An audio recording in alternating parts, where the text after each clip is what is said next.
How's it going? Today, I'm talking about Dopey Race Part 4, Fueling and Hydrating. This is Running to the Castle, a podcast for injury-prone Run Disney runners on a journey to running magical miles. Join me, Dr. Allie, as I share the secrets I've gathered as a runner, doctor of physical therapy, and coach.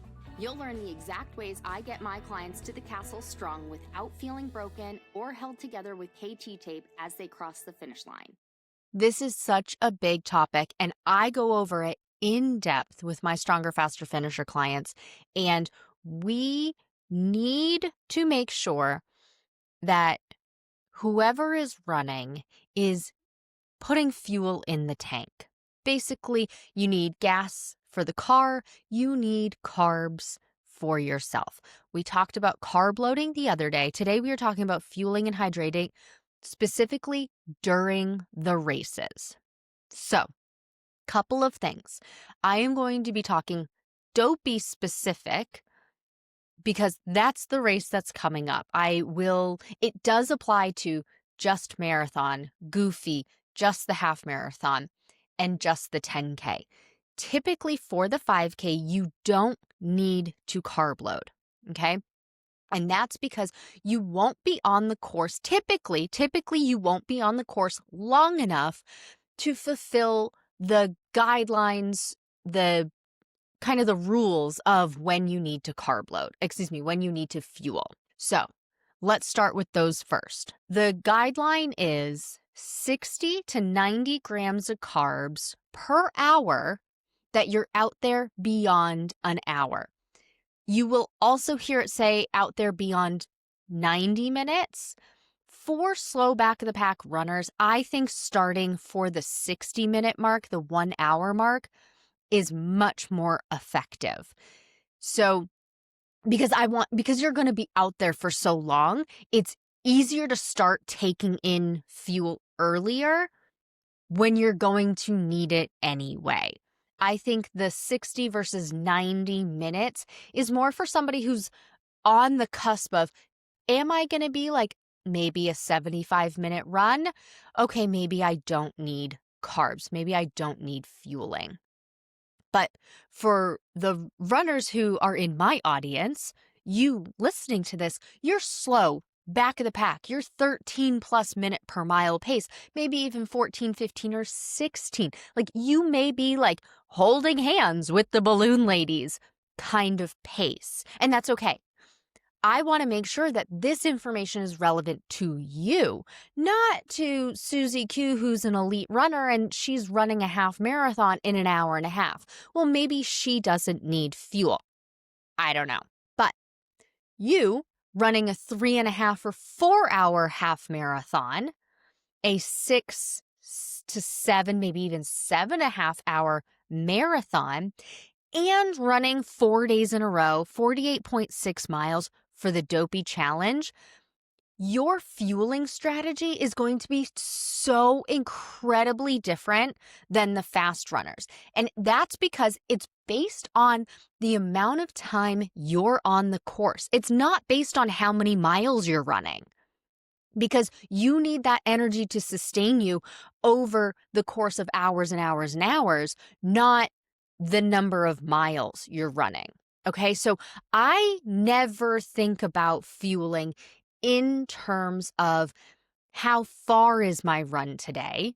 It's how long is my run today. I do that for long runs and I do that for race day. I do that for myself as a slow back of the pack runner, somebody who's not getting a proof of time anytime soon, and that's okay. And I do that for my clients. And if you are new to the podcast, because in the past couple of weeks, holy cow, my audience has just exploded. Like at the time of recording this, last week I had almost 500 downloads of my podcast, and typically I'm at like 150 to 200 per week. So that was an explosion. So if you are new here, hi, welcome. I help slow back the pack, injury-prone runners cross the finish line without feeling broken and have time for character stops and create a bigger buffer between you and the balloon ladies so you can worry less and still have still have energy to spend all that rest of your time in the Disney parks. So if you are somebody who's going for a sub 3-hour marathon, thank you so much for listening. This podcast is likely not for you. This is for somebody who's running 13, 14, 15, 16, 17. Heck, I've even had a runner who has done an 18-minute per mile pace for her half marathon and marathon in the Dopey challenge. Now, she did start in the B corral. She had platinum, but that's the pace she was at. That's who I help. 13-minute per mile, 12-minute per mile. That's typically the runner who doesn't run fast enough for a proof of time, which would get you under 5 hours for a marathon and under 2.5 hours for a half marathon, as an example. And my Instagram has also exploded. So if you're here from Instagram, thank you so much for being here. My Instagram handle is runDisneyDPT. I love to hear when you're listening to this, and I do answer questions. So you send me a question in a DM, it's likely coming up in the podcast episode, and I appreciate it because if you have that question, somebody else also has that question, they may not have the guts to send me the DM and ask it. So I want to make sure that they get the answer as well. I keep it as kind of bland as possible, or general as possible. Bland, what am I talking about? Food here? I am, fueling and hydration. But unless you say, oh, absolutely, use my name and stuff like that, I just say the question and any information I have about it, like pace and history and stuff like that. So thank you so much for listening. So where was I? I lost my train of thought because I went on a tangent. That doesn't happen too often, but here we are. So fueling and hydrating. So you are looking at this as not what mileage I'm running, but how long am I going to be out there? Because you need to sustain yourself over the course of those hours. So it's 60 to 90 grams of carbs per hour that you're out there on the course. And if you are someone who gets to the corrals really early and to get to the front of your corral so that you have an even bigger buffer between you and the balloon ladies just from circumstance, you also want to include a snack race morning in the corrals. Things that are out in 2026 are running fasted. Running fasted, if it worked for you in the past, that's great. You're probably listening to this episode because something has changed. And also, if you've run fasted and you think you do okay, I implore you to run fueled and see how much better you feel, because it is wild. It reminds me of the Devil Wears Prada quote. Flippin' love this movie. I am a true elder millennial, and I love my late 90s, early 2000s movies. Devil Wears Prada, I love when Emily says something like, oh, thank you so much. I'm one stomach flu away from my goal weight. And what have you been doing? I've been eating nothing all day except when I feel like I'm going to faint, I eat a cube of cheese. We don't want that for our running journey. We don't want that in our daily life either. However, we certainly don't want it in our running journey. So if you have never run fueled, I really, really, really encourage you to try it. Now, don't go from 0 to 380 grams of carbs. You'll need to train your stomach because that is going to make you nauseous. That is going to make your stomach upset.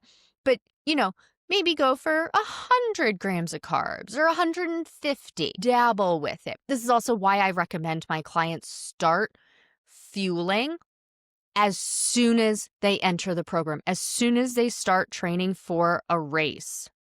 3.1 miles, you're fueling.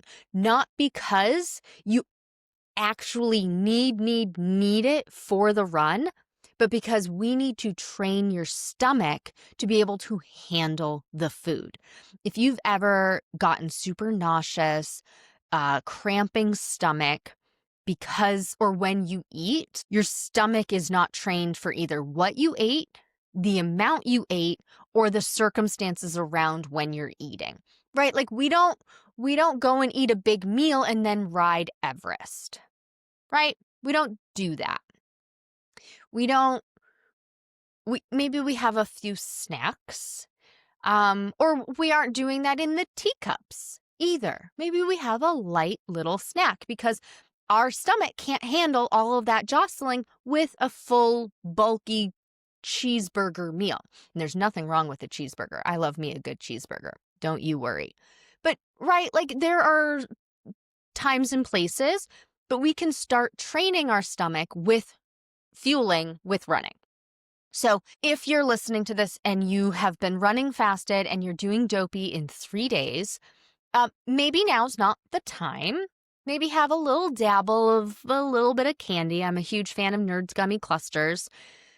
Dabble with it, but don't do a complete overhaul. Do that for your next training program, your next phase of training. So as you know, there are 5 phases to a successful running journey in my world. That's your training phase, your taper phase, your race phase. We are in race phase right now.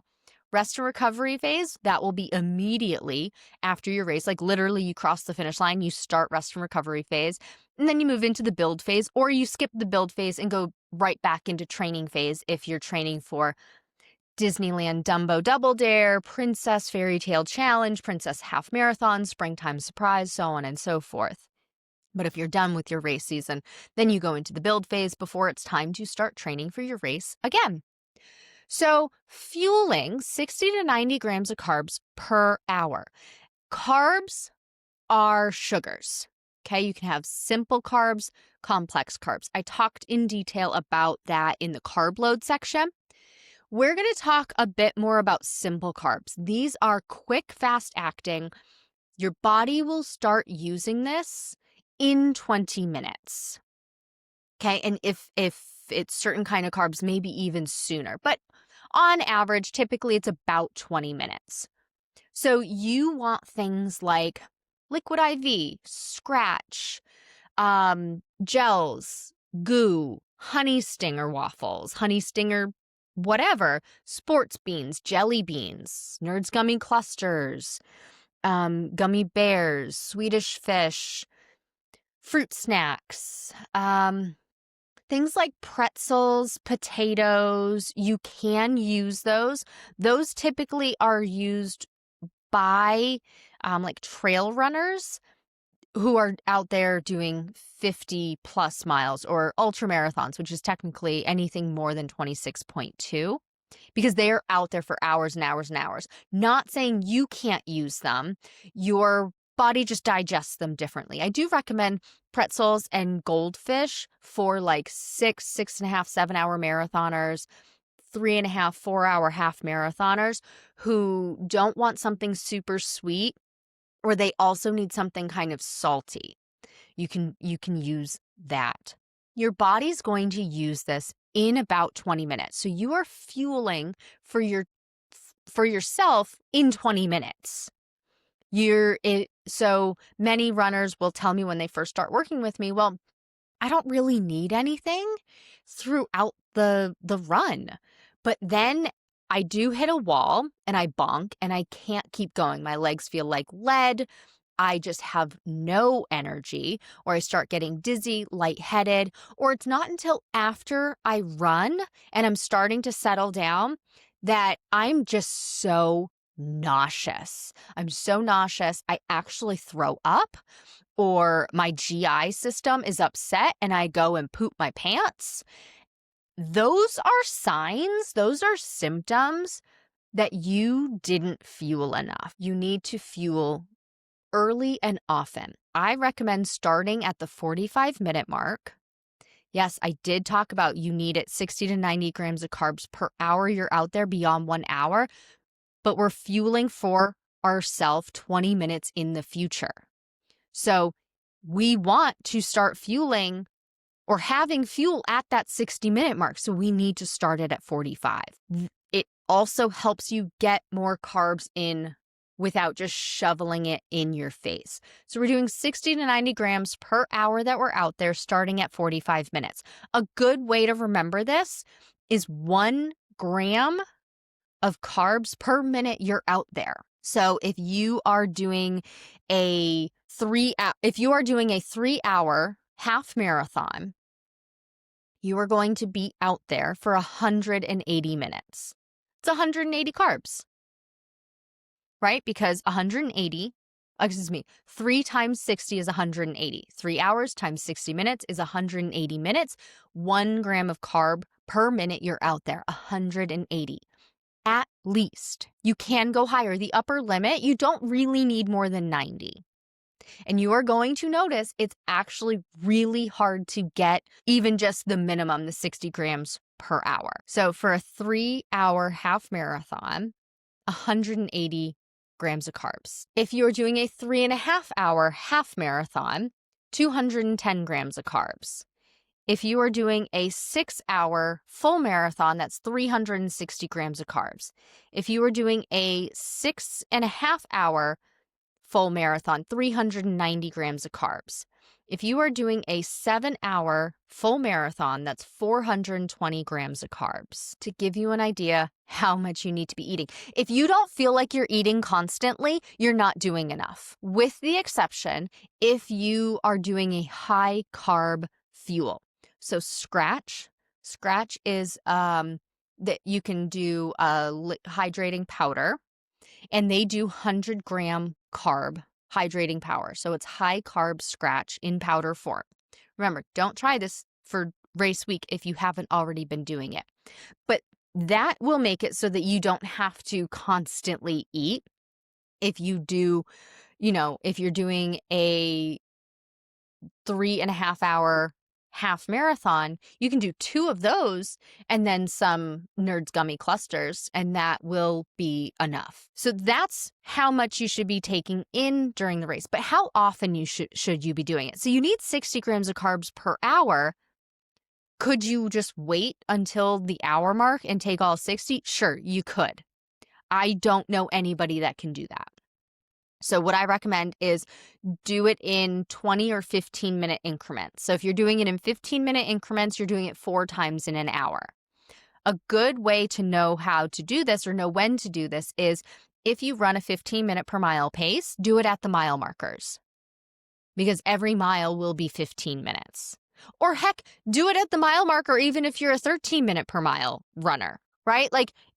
You can do it more often. You can do it sooner. You're going to feel like you're eating constantly, and that's okay. The goal is to spread it out so that you just don't have a lump sitting in your stomach, which can make your stomach cramp and you can feel more nauseous, just like if you didn't fuel. But if you space it out, then you can reduce the chances of all of that happening. And then hydrating. How do you hydrate? So as a runner, slow back of the pack runner, you are going to be out there for a while. So you definitely need to be hydrating.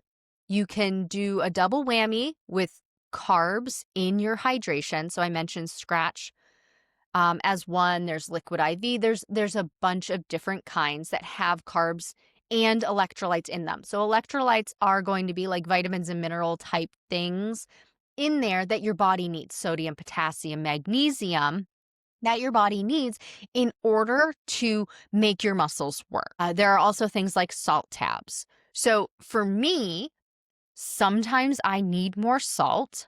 Sometimes I don't. I do run with low blood pressure. I actually just battled some low blood pressure last weekend. I woke up with it like 90/50, and I was symptomatic. That's just too low for me. So I need more sodium in cases like that. If I do a better job of keeping myself well hydrated with electrolytes throughout the day regularly, and I don't go hours with forgetting to drink, then I can keep it even keel. And when I go out for runs, I don't need extra salt and things and potassium and magnesium, things like that. I just need whatever's in my Scratch and my Liquid IV. But sometimes I do, and sometimes you do. So that's where things like salt tabs can come into play. Those are very handy. Or if you're a super salty sweater, you may need salt tabs. So to tell if you're a super salty sweater, super salty sweaters will have residue on their clothes after they run. So like you will literally see these white stains in areas that you have been sweating. And when it dries, it will come off. The actual salt will come off and you will be able to feel it. So that's a quick way to tell, am I a salty sweater? I'm not a salty sweater. I'm not really a sweater. I don't sweat that much. I live in Las Vegas. But I never have. Royal, very salty sweater, or at least he used to be. And so that's how I know what it looks like, okay? You need to add in what you take out. So how much fluid and salt you should be taking in, how much are you expelling in your sweat? So if you're not sure how much hydration you should have, on a hot day, go for a run, but weigh yourself before and after. See how much you lost in sweat? You won't be able to tell how much salt you need, but you'll be able to tell how much fluid you lost. Now, you do need a scale that does decimal places because most people aren't losing. Well, some people might be losing like a pound of fluid. You might. And then that just tells you how much fluid you need to be taking in, or more than a pound. You know what? I shouldn't have said that. People lose different amounts of fluid, and you can weigh yourself before and after. You just have to remember to do it immediately. That's one way. Or just go off of historically what you need. If you're thirsty, you're an hour too late on hydrating. Remember, we are fueling and hydrating for our future self. Once you feel thirsty, that's your body's defense mechanism. It's its safety so that you don't get dangerously dehydrated. It's your cue, like you need to be drinking water. You need to be drinking in fluids. If you're already thirsty, you needed to start an hour earlier. So just have a constant flow of it.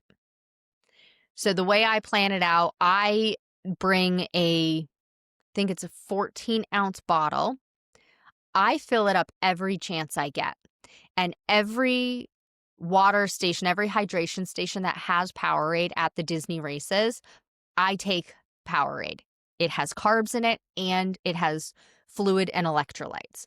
That's my game plan. Your game plan might be different, but I plan that every water station I'm stopping and I am filling up more of my bottle with the water they have, and I'm taking in more Powerade. And I have my Scratch and my Liquid IV. I do a combo because Liquid IV is a little too sweet for me, but it also doesn't have enough carbs. So I combine the strawberry lemonade Liquid IV with the strawberry lemonade Scratch. It balances out. The flavor's the same, but the salty, not sweet Scratch balances out the sweet Liquid IV. It's a very good balance. But so I have how many of those I need to take in by the end of the race. And so then I know how much I need to have taken in by the halfway point and by the 3/4 mark, and so on and so forth. And I literally, when I'm going through the water station, I'll double check, where am I? Am I at 7.5 miles for the half marathon? Have I had enough of my Scratch and Liquid IV? And I take inventory. Literally do that on the race. And I walk through all of the water stations. The amount of time you would save running through a water station, absolutely negligible by the end of it. Walk the water stations. Take your time, get some water, get some Powerade, fill up your bottle. It's going to be literal seconds. That is going to be the difference. It's going to be like 2 seconds. Now, granted, 2 seconds over 26.2 miles could be a whole minute. But do you think that you could make up those 2 seconds once you're through the water station? I think you could. I think that's realistic. I think it's reasonable as an expectation. So take this information, do what you can with it, and let me know how your race went.